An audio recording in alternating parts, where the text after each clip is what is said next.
Judges chapter 8. Yeah, okay.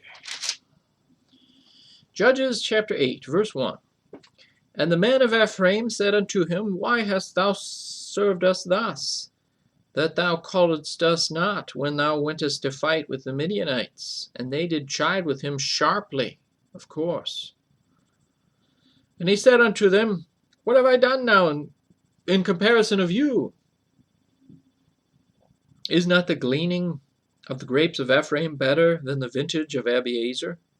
God hath delivered into your hands the princes of Midian, Oreb, and Zeb. And what was I able to do in comparison of you? Then their anger was abated toward him when he had said that.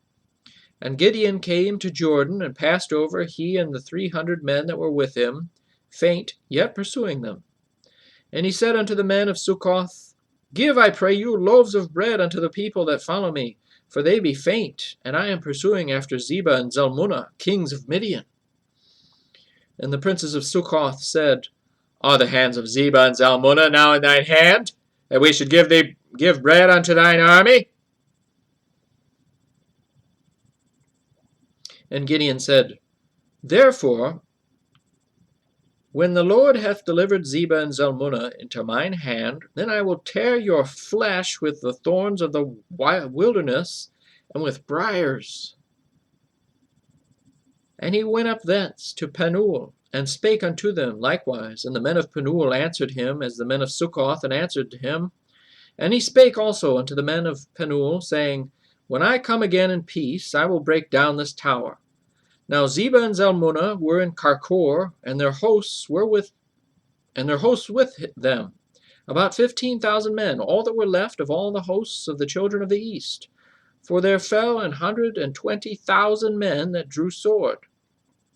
And Gideon went up by the way of them that dwelt in tents on the east of Nobah and Jogbehah, and smote the host, for the host was secure.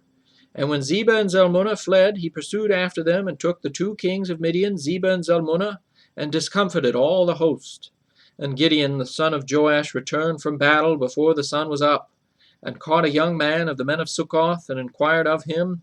And he described unto him the princes of Succoth, and the elders thereof, even 70 men. And he came unto the men of Succoth, and said, Behold, Zebah and Zalmunna, with whom ye did upbraid me, saying, Are the hands of Zebah and Zalmunna now in thine hand, that we should give bread unto thy men that are weary? And he took the elders of the city, and thorns of the wilderness, and briars, and with them he taught the men of Succoth. Fascinating. Again, that's interesting there. Interesting. 16. 17. And he beat down the tower of Penuel, and slew the men of the city. Then said he unto Zebah and Zalmunna, What manner of men were they whom ye slew at Tabor? And they answered, As thou art, so were they. Each one resembled the children of a king. And he said, They were my brethren, even the sons of my mother, as the Lord liveth. If ye had saved them alive, I would not slay you. And he said unto Jether his firstborn, Up and slay them. But the youth drew not his sword, for he feared, because he was yet a youth. Then Zebah and Zalmunna said, Rise thou, and fall upon us, for as the man is, so is his strength. And Gideon arose, and slew Zebah and Zalmunna, and took away the ornaments that were on their camels' necks. Then the men of Israel said unto Gideon, Rule thou over us, both thou and thy son's son also, for thou hast delivered us from the hand of Midian. And Gideon said unto them, I will not rule over you, neither shall my son rule over you. The Lord shall rule over you. And Gideon said unto them, I would desire a request of you, that ye would give me every man the earrings of his prey, for they had golden earrings, because they were Ishmaelites. And they answered, We will willingly give them. And they spread a garment, and did cast therein every man the earrings of his prey.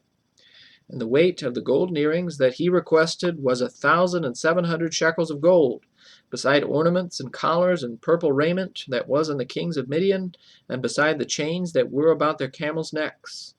And Gideon made an ephod thereof, and put it in his city, even in Ophrah, and all Israel went thither, a whoring after it, which thing became a snare unto Gideon and to his house.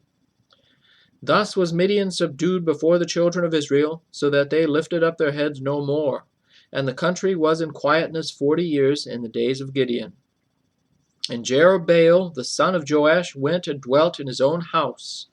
And Gideon had 70 sons of his body begotten, for he had many wives.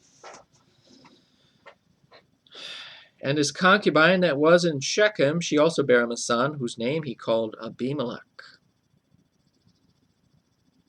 And Gideon the son of Joash died in a good old age, and was buried in the sepulchre of Joash his father, in Ophrah of the Abiezrites.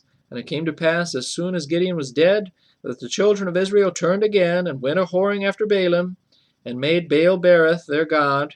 And the children of Israel remembered not the Lord their God, who had delivered them out of the hands of all their enemies on every side. Neither showed they kindness to the house of Jerubbaal, namely Gideon, according to all the goodness which he had showed unto Israel.